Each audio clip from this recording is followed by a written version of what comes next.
Nós estamos terminando o nosso tema do mês sobre chamados para servir. E eu queria terminá-lo com uma reflexão mais profunda para nós, para cada um de nós. Que seja esse lugar também um lugar de ensino. A gente vem ao culto para adorar, para cantar. Mas a gente também vem para aprender, para receber, mas não receber de uma forma emocional apenas a palavra. A gente precisa refletir, a gente precisa fazer uma reflexão da palavra de Deus, trazer o entendimento. Há coisas muito mais profundas de Deus para nós, e nós não podemos negligenciá-las, nós temos que nos esforçar para aprender. Pode ser que a nossa mente, pode ser que achemos que a gente não tem condições de aprender, mas nós temos o Espírito Santo. Cada um de nós que estamos aqui temos o Espírito, e Jesus disse que o Espírito Santo nos ensinaria todas as coisas. Né? Que o Espírito Santo seria nosso maestro, nosso mestre, nosso professor, nosso diretor. Então, quero que realmente essa palavra seja uma palavra de ensino para nós e também uma palavra que provoque algumas coisas em nossa vida, que a gente saia daqui realmente mexidos, provocados pelo Espírito Santo a viver aquilo que o Senhor quer, aquilo que o Senhor tem para nós. Né? E quero começar falando alguma coisa sobre, pouca coisa, não muita coisa, sobre espiritualidade. A espiritualidade, ela não é exercida por gente contemplativa. A gente tem um conceito, muita gente, tem um conceito errado do que é espiritualidade. Qualquer coisa é espiritualidade. Fechei os olhos, levantei os olhos, ou as pupilas. Isso é espiritualidade. Eu, quando estava pensando sobre isso, uma vez que nós viajamos ao México, nos levaram a uma cidade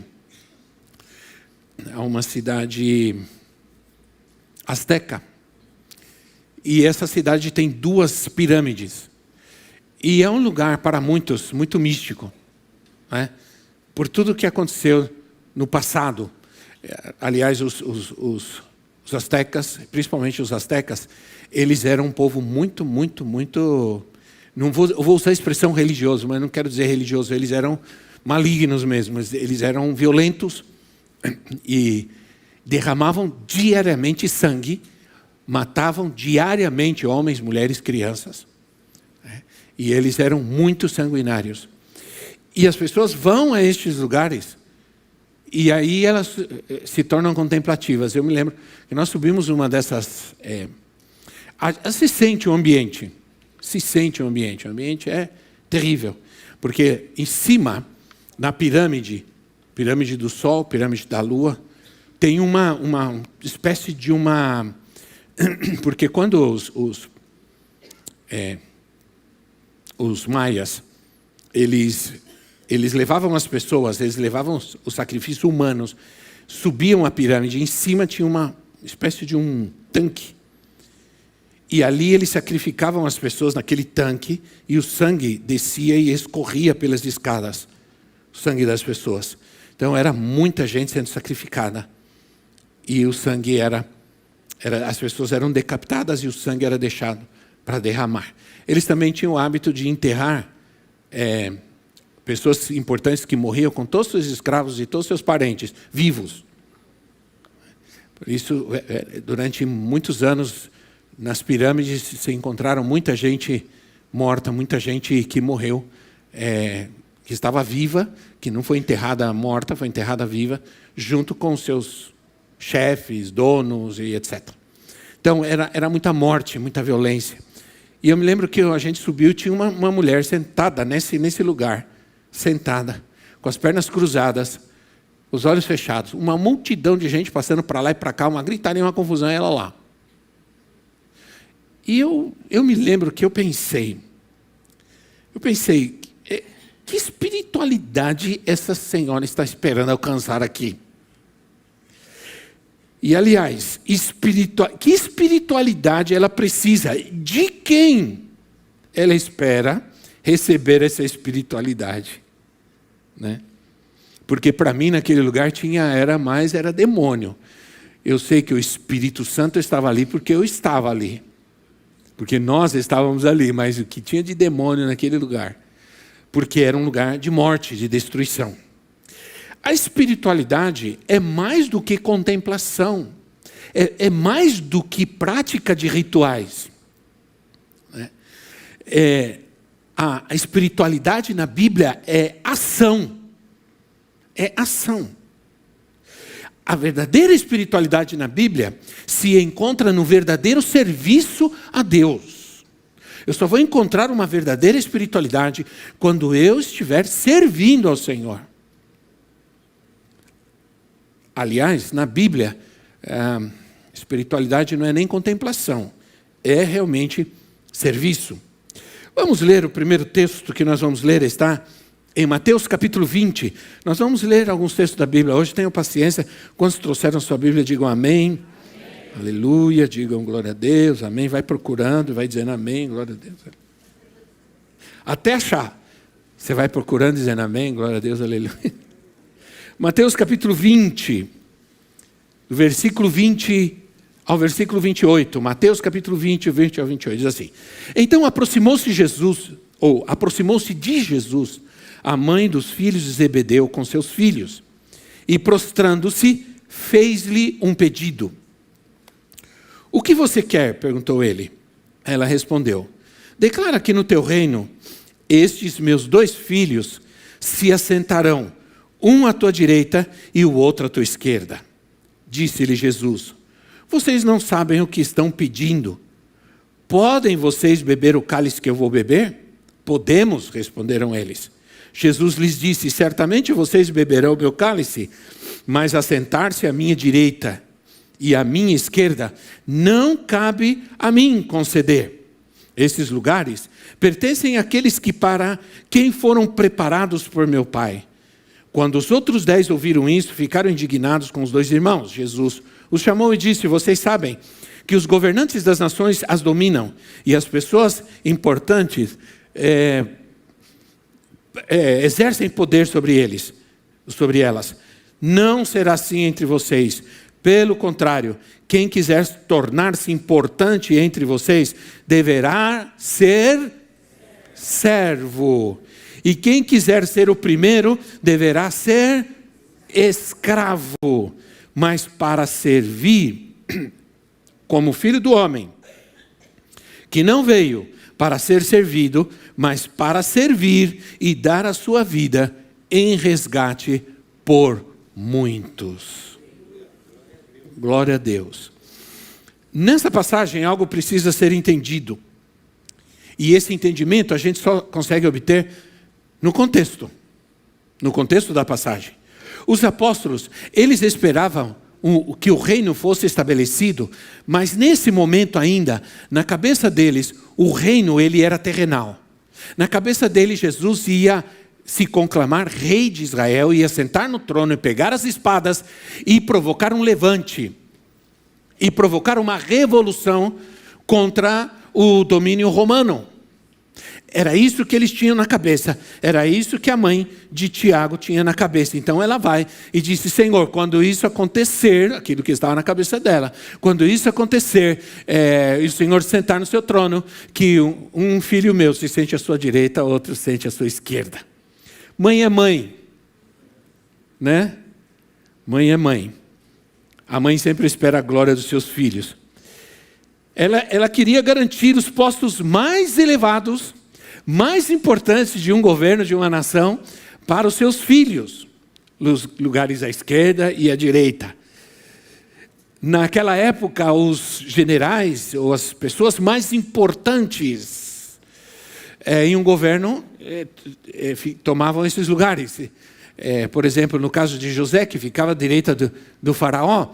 No caso de Jonatas e Abner, que eram comandantes de Saul, se prostravam um à direita e outro à esquerda do rei, porque eram os homens mais importantes. Isso é no governo humano, no governo terrenal.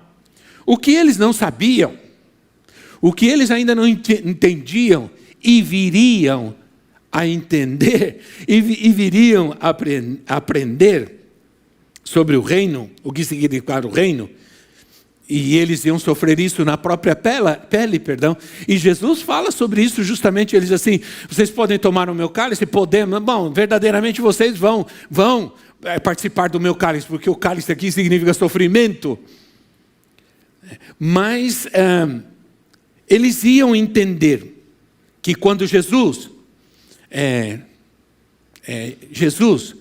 não iria assumir um trono, Jesus morreria na cruz.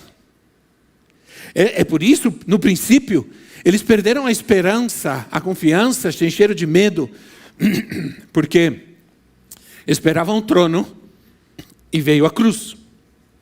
Lutero diz assim, certa vez, a carne procura ser glorificada antes de ser crucificada, é exaltada antes de ser humilhada. Por isso, a Bíblia tem esse princípio de que aquele que quer ser exaltado será humilhado, e aquele que quer ser humilhado será exaltado. Esse é um princípio que é bíblico e que tem a ver com o servo. Porque para o Senhor, aquele que serve é o grande, não é aquele que tem posição, não aquele que tem cargo e tem função, mas aquele que serve. Esse é grande. O que Jesus responde a esse pedido é que o conceito que eles tinham do reino estava errado. O reino é espiritual. E se o reino é espiritual, o servo do reino é um ser espiritual. Agora, há uma espiritualidade do servo. Há uma espiritualidade no reino e uma espiritualidade do servo. E esse é o tema da minha pregação hoje. A espiritualidade do servo. Essa espiritualidade que está no servir, no serviço ao Senhor. Não há serviço sem sacrifício. Não se pode servir sem sacrifício. E eu vou dizer mais, não se pode servir sem dor. Não há só alegrias no serviço a Deus. Há sacrifício, há dor, há entrega. Ninguém diz amém. Mas eu creio. E eu sei, na pele. Lembra quando eu contei das minhas mãos, capinando o terreno, descarregando um caminhão de pedra e de areia? Isso me fez aprender.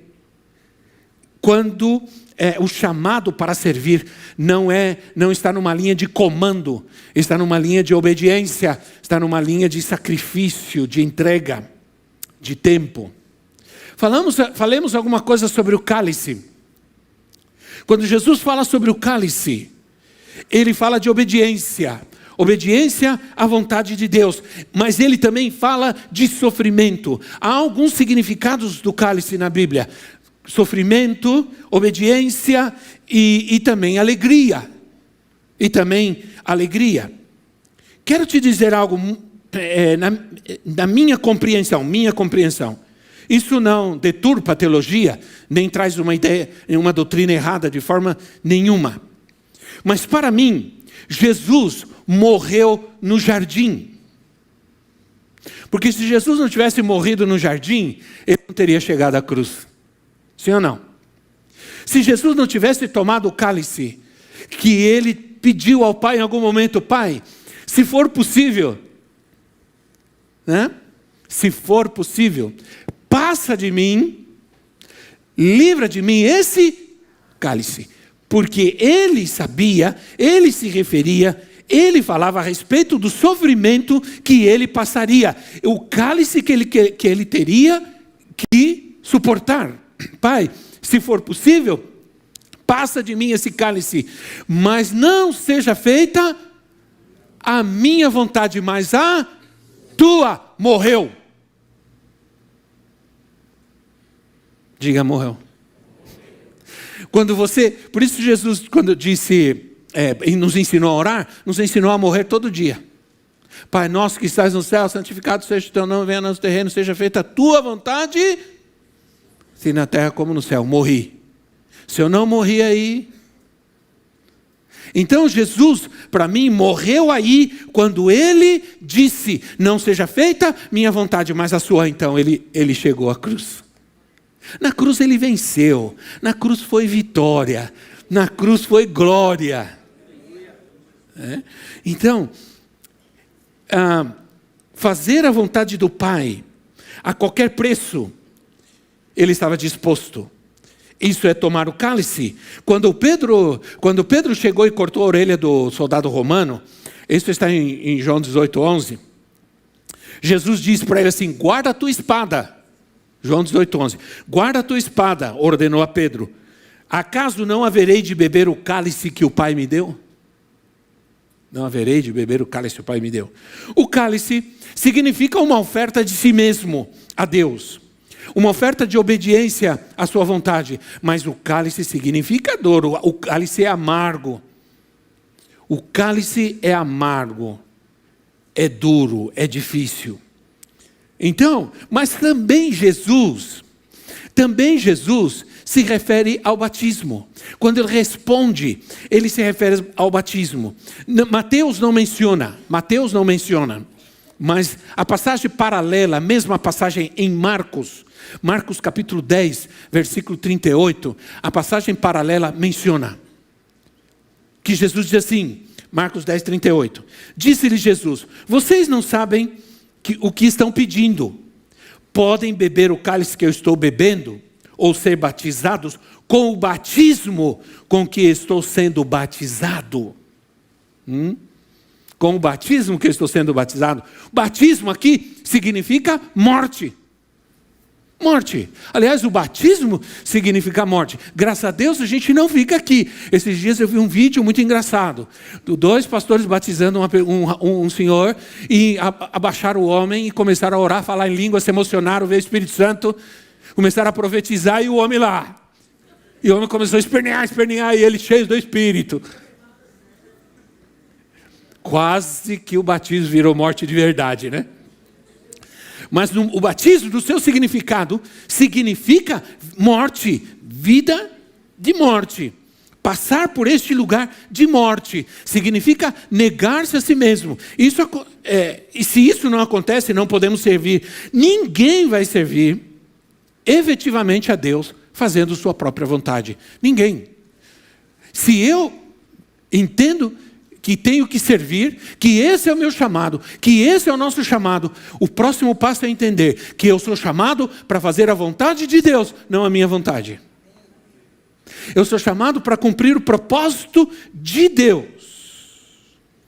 Em Romanos capítulo 6, versículo 3 e versículo 4. Romanos 6, 3, 4. Eu chamei vocês hoje, eu convoquei vocês hoje para a gente estudar um pouco a Bíblia. Ou vocês não sabem que todos nós, diga, todos nós, que bom, que fomos batizados em Cristo Jesus, fomos batizados em sua morte. Portanto, fomos sepultados com Ele na morte por meio do batismo. Olha isso aqui. Fomos sepultados com Ele na morte por meio do batismo, a fim de que, assim como Cristo foi ressuscitado dos mortos mediante a glória do Pai, também nós vivamos uma vida nova. Por isso o batismo ele tem um significado poderoso.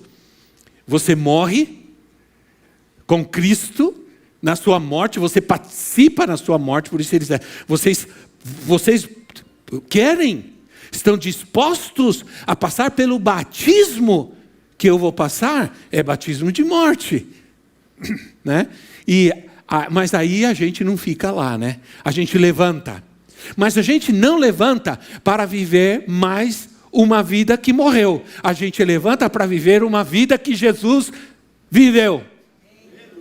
Que Jesus nos deu. Vida nova. É o que está escrito aqui. Vida nova. Diga comigo, vida nova. Nós não somos mortos-vivos. Não somos walking dead. Nós somos gente morta que tem vida nova.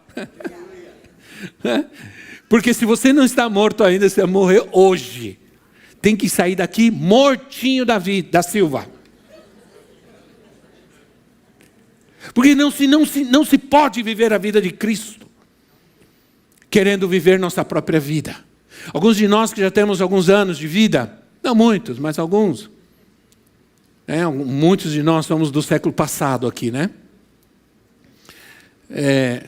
Nós sabemos que em nossa vida nós fizemos muitas escolhas ruins, tomamos muitas decisões, e quando nós exercemos nossa própria vontade, a gente pisou na bola, sim ou não, irmãos? E algumas das coisas que nós fizemos teve um preço. Teve um preço. Então, um morto não tem vontade. Um morto não tem vontade. Ele faz a vontade de Deus. Agora, quem tem que morrer? Quem tem que morrer é a carne. Porque a carne é o lugar da vontade humana, dos desejos humanos, da concupiscência humana. Ela tem que morrer. Paulo diz que a nossa carne tem que ser crucificada. E a cruz é esse lugar de morte, de sacrifício, de entrega. A carne tem que morrer. A cruz é esse lugar de sacrifício e morte, onde a nossa carne tem que estar. Por quê? Por que a carne tem que morrer? Porque a carne não quer orar, a carne não quer jejuar, a carne não quer ir à igreja, a carne não obedece. Sim ou não? E Paulo fala sobre isso em Romanos 7. Ele diz assim: existem duas coisas em mim terríveis. Existe uma que não quer me deixar fazer nada. Aquilo que eu sei que é bom e quero fazer, eu não faço. E aquilo que eu sei que é mal e não quero fazer, isso eu acabo fazendo. Porque isso tem a ver com algo que opera na minha vida, que é contrário à vida no Espírito. Então, irmãos, é por isso que a carne tem que morrer.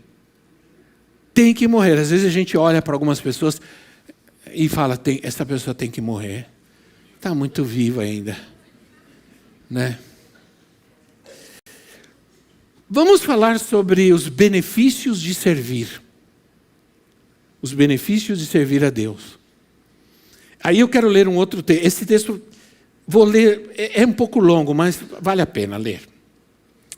Mateus 25, 14 a 30. Mateus 25, 14 a 30. Quero ler esse texto. E não vou usar muito dele, mas vou lê-lo.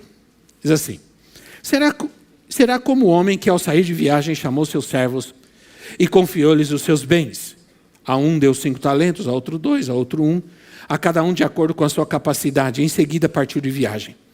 O que havia recebido 5 talentos saiu imediatamente, aplicou-os e ganhou mais 5. Também o que tinha 2 talentos ganhou mais 2. Mas o que tinha recebido 1 talento saiu, cavou um buraco no chão e escondeu o dinheiro do seu senhor. Depois de muito tempo, o senhor daqueles servos voltou, acertou as contas com eles. O que tinha recebido 5 talentos trouxe os 5 trouxe outros 5, isso é, mais 5, e disse: o senhor me confiou 5 talentos, veja, eu ganhei mais 5. O Senhor respondeu: muito bem, servo bom e fiel. Você foi fiel no pouco, eu o porei sobre muito. Venha e participe da alegria do seu Senhor. Veio também o que tinha recebido 2 talentos e disse: o Senhor me confiou 2 talentos. Veja, eu ganhei mais 2. O Senhor respondeu: muito bem, servo bom e fiel. Você foi fiel no pouco, eu o porei sobre muito. Venha e participe da alegria do seu Senhor. Por fim, veio o que tinha recebido 1 talento e disse: eu sabia que o Senhor é um homem severo, que colhe onde não plantou e junta onde não semeou. Por isso, tive medo, saí e escondi o seu talento no chão. Veja, aqui está o que lhe pertence. E o Senhor respondeu: servo mau e negligente. Você sabia que eu colho onde não plantei e junto onde não semeei? Então você devia ter confiado o meu dinheiro aos banqueiros, para que quando eu voltasse, o recebesse de volta com juros. Tirem o talento dele e entreguem-no ao que tem 10, pois a quem tem, mais será dado, e terá uma grande quantidade, mas a quem não tem, até o que tem lhe será tirado. E lancem fora o servo inútil, nas trevas, onde haverá choro e ranger de dentes. Eu li esse texto propositadamente, porque esse texto tem tanto ensinamento aqui, tanto, que nós passaríamos aqui o domingo falando sobre isso. O domingo. Domingo inteiro. Né? Primeiro porque Deus nos dá a cada um e nos chama para servi-lo conforme a nossa capacidade. É o que diz o texto. Conforme a nossa capacidade. E que servir exige fazer algo. Não se pode ser do Senhor sem servir a Deus de braços cruzados. Esse é um princípio que está claro, que Deus exige de nós que façamos. Bom, você não fez nada, você pelo menos deveria ter motivado a outros a fazer. Deveria ter entregado isso para alguém que fizesse, já que você é um inútil. É que a Bíblia não é tão brava assim como alguns de nós somos, né? O Senhor não falou bem assim, foi mais ou menos assim. De inútil Ele chamou. Sim ou não? Entenda uma coisa, todos eram servos, todos chamavam Ele de Senhor e todos ganharam uma parte, algo para fazer. Todos eram servos, todos chamavam Ele de Senhor, tinham Ele como Senhor, e cada um recebeu uma parte de algo para fazer, uma responsabilidade para fazer. Alguém fez, alguém não fez, servo útil, servo inútil. Diga alguma coisa, irmão. Então, essa parábola, ela fala sobre servo, sobre serviço, talento, dedicação, entrega e resultado, logicamente. E deixa claro para nós que o Senhor espera que cada servo seu seja produtivo no reino. Cada pessoa que ama Jesus, que vem à igreja, eu pergunto aqui, se tem alguém aqui que tem Jesus na sua vida que não é inquieto enquanto a não fazer nada para Deus. Quantas pessoas às vezes me dizem, eu preciso fazer alguma coisa para o Senhor, né? Essa parábola, ela deixa claro que o que não produziu, ele se escondeu, ele se omitiu. Mas ele não fez só isso. Ele não se escondeu apenas ou se omitiu da sua responsabilidade. Você sabe o que ele fez? Ele cavou um buraco, ele fez alguma coisa. Ele foi na terra, cavou um buraco, teve trabalho, escondeu o negócio, sabia onde estava, porque depois foi buscar de novo. Entende? Há todo um processo aqui que a gente vai entender. Cavar um buraco na terra se refere ao esforço humano. Se dedicar às coisas dessa terra, se preocupar com as coisas dessa terra, ter trabalho com as coisas dessa terra. E Deus te chamou também para servi-lo em seu reino. E aí o Senhor está falando com você, é você mesmo. É você que está olhando para mim, é isso mesmo. Faz assim, ó. É isso. Diga, irmão, que está ao seu lado, é você mesmo, diga. Então, sim, não servir, eu quero dizer para você, servir é um processo que Deus usou para tratar conosco.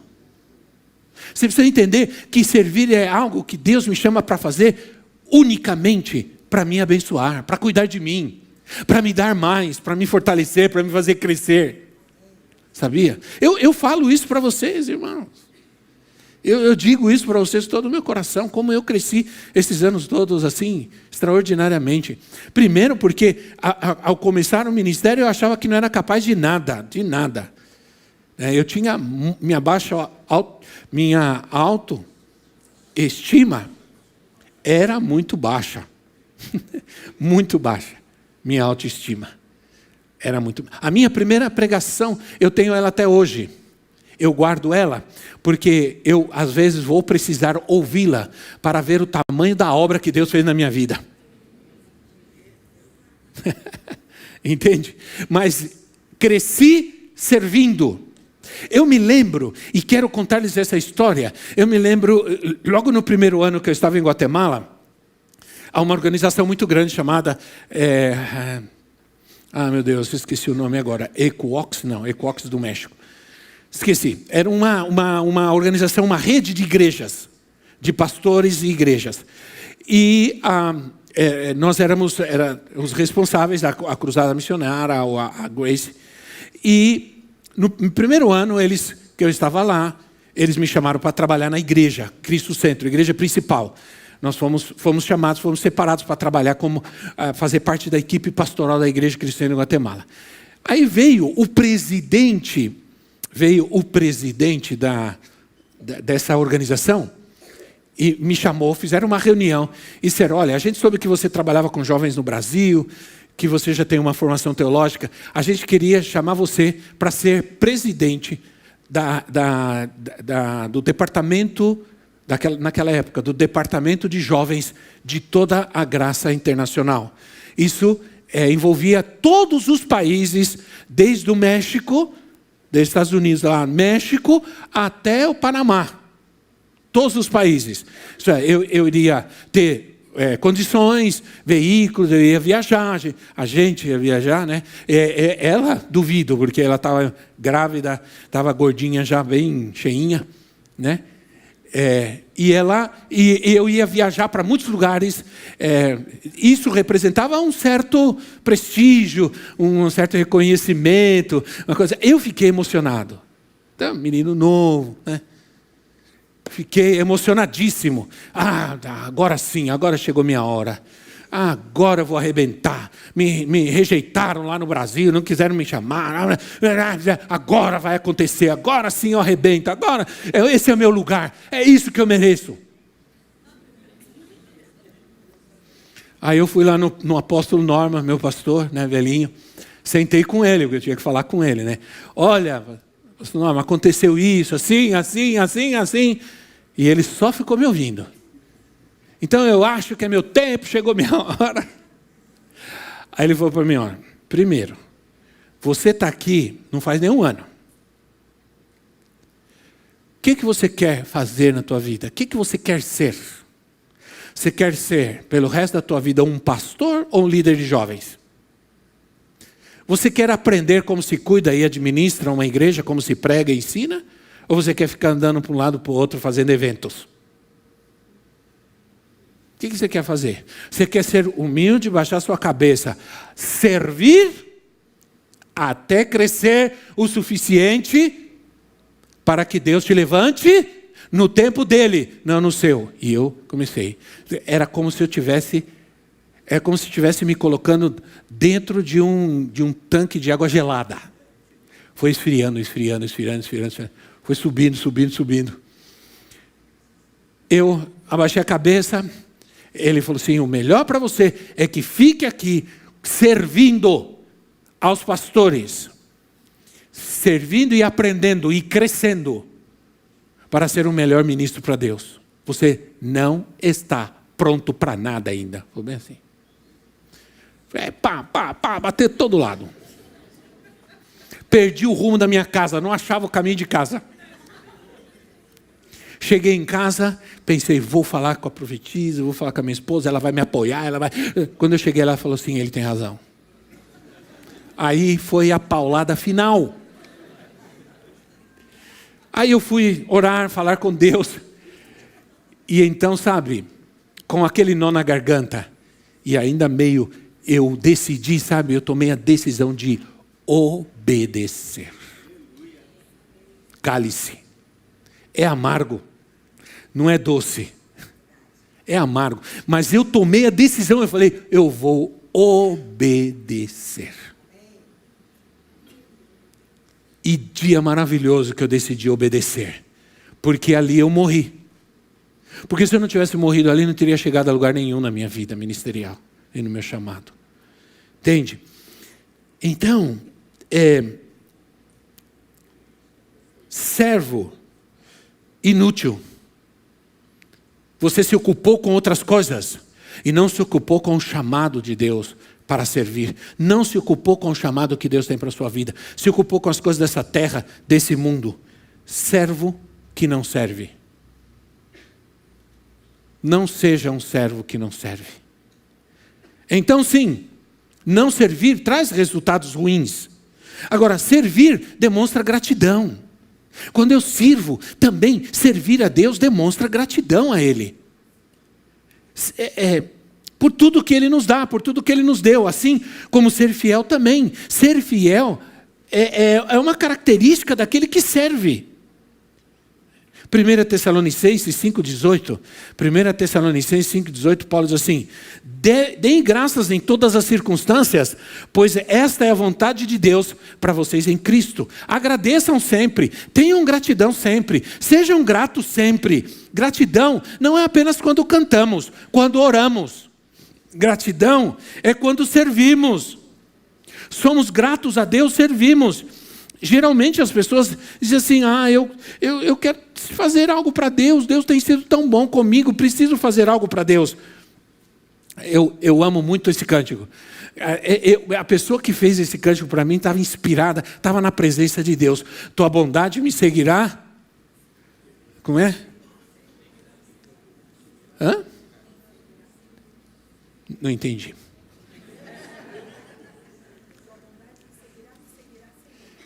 A tua bondade me seguirá, Senhor, né? Agora, quando isso acontece? Isso acontece quando eu estou servindo. À medida que eu estou caminhando e servindo, a bondade de Deus vai me seguindo. A bondade de Deus não vai me seguir deitado lá na rede, dizendo assim: tudo vai dar certo. O que você está fazendo? Estou servindo a Deus, né? A gente às vezes chegou a fazer umas brincadeiras assim, quando a gente estava, eu vou contar essa para vocês, né? Nós ganhamos passagem para a França, fomos comemorar 25 anos de casados, nós ganhamos as passagens. Chegamos lá, ganhamos um lugar para ficar. A bondade de Deus vai seguindo quem serve. Nos deram um apartamento para ficar 15 dias. Num apartamento do lado da estação do metrô. Você não sabe o que significa isso em Paris. Você pode ir para qualquer lugar da França, se você estiver perto de uma estação de metrô. Aí ganhamos, a igreja nos convidou para pregar, gostou de nós. Aí convidou para pregar no domingo. Aí chegou alguém da igreja e disse assim: olha, como é 25 anos de casamento de vocês, a igreja vai dar um presente para vocês. Tá bom, qual que é? Nós vamos hospedar vocês vão passar uma noite num hotel que é um castelo medieval do século XVII. E nós alugamos o quarto da torre. O melhor quarto. Suíte. E tem mais, hein? Pagamos o jantar, o chefe vai dar comida para vocês, ele vai atender vocês pessoalmente, perguntar o que vocês querem, oferecer a melhor comida. Está tudo em francês, não entendia nada, mas tudo bem. Né? A profetisa estudou francês para ir para lá. Aí eu estava deitado lá no tal castelo, século XVII, no tal quarto, na torre e tudo mais. Eu estava pensando: estou servindo a Deus. Estou servindo a Deus. A gente não pode nem tirar uma foto. Quer dizer, a gente tira foto, mas não pode. Imagina colocar na internet. O servo de Deus. Imagina. Não coloca, porque ninguém entende essas coisas, sim ou não? Aqui eu estou explicando o que aconteceu. Nós ganhamos tudo. Na verdade, nós tínhamos dinheiro para viver nossa vida aqui. Nós fomos porque nós ganhamos lugar para ficar, ganhamos as passagens, aí fomos ganhando. Aí a gente vai caminhando, a gente vai servindo e a bondade vai acompanhando. A bondade de Deus acompanha quem o serve. Quem o serve de coração. A bondade de Deus. Pura bondade de Deus. Eu sou grato ao Senhor por viver outras coisas. Né? Como andar dentro de um Bentley conversível em Miami de óculos escuros com $4 no bolso. É a bondade de Deus que nos acompanha a todo lugar. Quando você está disposto a servir. E no fim das contas, acabamos indo à França outras vezes, convidados, e eu pregava no domingo, a gente pregava, ela dava a escola profética, trabalhamos muito, durante 4, 5 anos que a gente trabalhou muito, pregava nos 4 cultos, orava por pessoas, ministrava, dava escola, liderança. Então, a bondade de Deus segue aquele que o serve. Quer experimentar a bondade de Deus na sua vida, a abundância de Deus, a bênção de Deus? Sirva ao Senhor. Servir direciona corretamente nossos desejos. Quem serve ocupa seu tempo com coisas melhores. Sim ou não, irmãos? Tenho menos tempo para me dedicar a coisas inúteis. É melhor estar na casa do Senhor. Senhor, é melhor estar na porta dos teus átrios, né? Um dia do que 1000 fora deles. Não está em mim o que eu preciso para buscar e servir a Deus, está nele. Por isso, a gente entende que uma pessoa que não quer mais vir à igreja, ou diz que não quer mais servir, às vezes a gente vê essa pessoa vivendo futilidades por aí. Geralmente, deixou de servir a Deus, não vem mais na igreja, vivendo futilidades. É sempre assim. Agora, servir nos ajuda a crescer espiritualmente, né?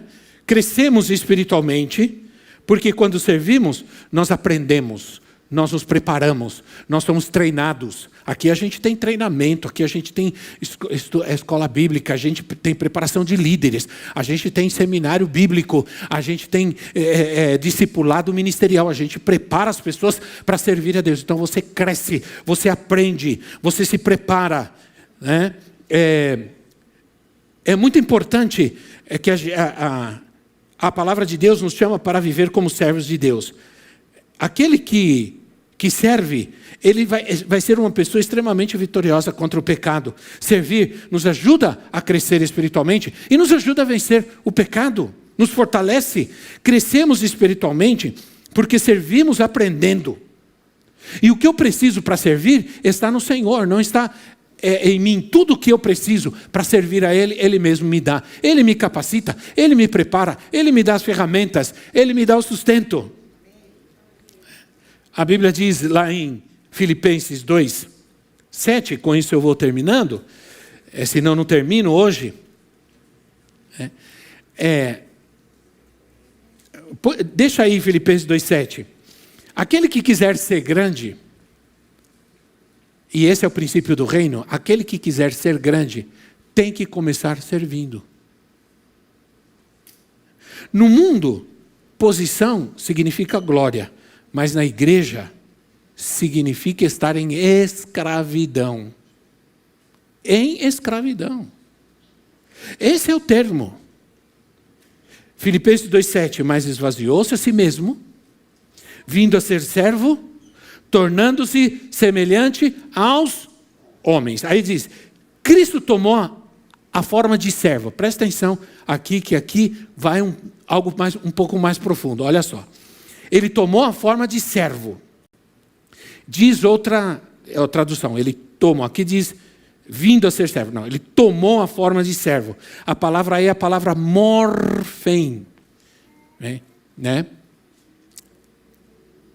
Que significa uma transformação total. É como a transformação da lagarta para a borboleta, né? É uma metamorfose, é uma mudança. Então, Jesus, porque Ele era Deus, Imagina a transformação que Jesus teve que passar para se tornar igual a mim.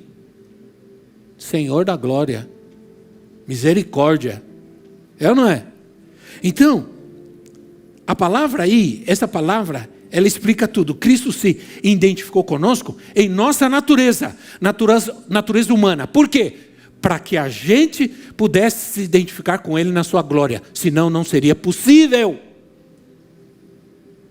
Billy Graham, uma vez ele deu a maior ilustração, a mais linda ilustração do que significa o que Jesus fez, o que Deus fez. Diante do Senhor, é a ilustração dele. Nós somos como formiguinha. Já viu? Tem umas formiguinhas, já viram umas formiguinhas aqui? Tem umas formiguinhas, misericórdia. Aparece às vezes em casa, assim, na pia, em algum lugar. Umas formiguinhas tão pequenininha que você...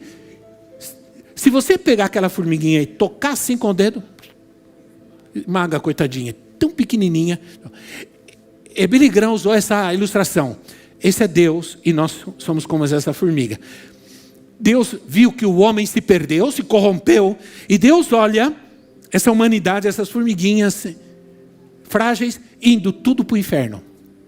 Aí Deus, eu preciso fazer alguma coisa. Eu preciso intervir nisso. Eu preciso salvar essas formigas. Mas o que eu posso fazer? Se eu colocar a mão, eu vou matar. Se eu der um grito, eu destruo tudo. Se eu chamar elas pelos nomes, elas vão aguentar o poder da minha voz, elas morrem. O que eu vou fazer? O que eu faço? Já sei. Vou me tornar uma formiga. Vou descer lá e vou morrer por elas. A ilustração mais linda que eu já ouvi sobre o que é ser Deus e o que é sermos nós. A mudança, a transformação que ele teve que passar. As palavras aí, essa palavra morfém, se junta a uma outra palavra, que é a palavra servo, que está aqui, é a palavra doulos. Então preste atenção no que eu vou te dizer. Jesus, ele não se tornou um humano pecador, ele se tornou um humano servo. Um morfém doulos. Humano servo. Porque ele nunca pecou e nele não tinha pecado. Então ele não se tornou um humano pecador como nós. Ele se tornou um humano servo de Deus. E aí, na verdade, a palavra doulos aqui, ela é mais para escravo do que para servo. Ela foi traduzida por servo, porque a questão de escravo agora vai trazer um monte de problemas aí sociais. Então, servo, não escravo. Mas a ideia é de escravo. E um escravo, ninguém é mais inferior do que um escravo. Não existe ninguém mais inferior que um escravo. O escravo não tem direitos, um escravo não tem vontade própria, um escravo não tem proteção das leis. Então, alguém me disse uma vez, eu nunca esqueci, servir é renunciar direitos. Se você não renuncia direitos, você não pode servir. Você é um escravo, não tem vontade própria, não tem direitos, você só deve servir. O que Deus nos chama a fazer é renunciar cargos e funções para servir. Tudo que o Senhor fez por você, tudo que o Senhor faz por você, tudo que Ele quer de você, é esse chamado na tua vida. Ele te chama, Ele está te chamando para servi-lo. Jesus disse, assim como o Pai me enviou, eu envio vocês também. E as obras que eu fiz, vocês farão obras maiores ainda do que essas. Porque eu vou para o Pai, mas eu tenho um chamado para vocês. Servir. Deus está te chamando de volta ao serviço. Deus está te chamando de volta à obediência, à fé, ao compromisso. Deus quer te abençoar. Deus quer te colocar de novo num caminho de obediência, num caminho de serviço. Sabe por quê? Porque Ele quer te usar. Sabe por que Ele quer que você o sirva? Porque Ele quer te abençoar. Ele quer que você seja recipiente da sua bondade. Ele quer que você seja recipiente da bondade dEle, da bênção dEle, do cuidado dEle. Quantos creem? Aleluia. Quantos desejam? Fique em pé no seu lugar.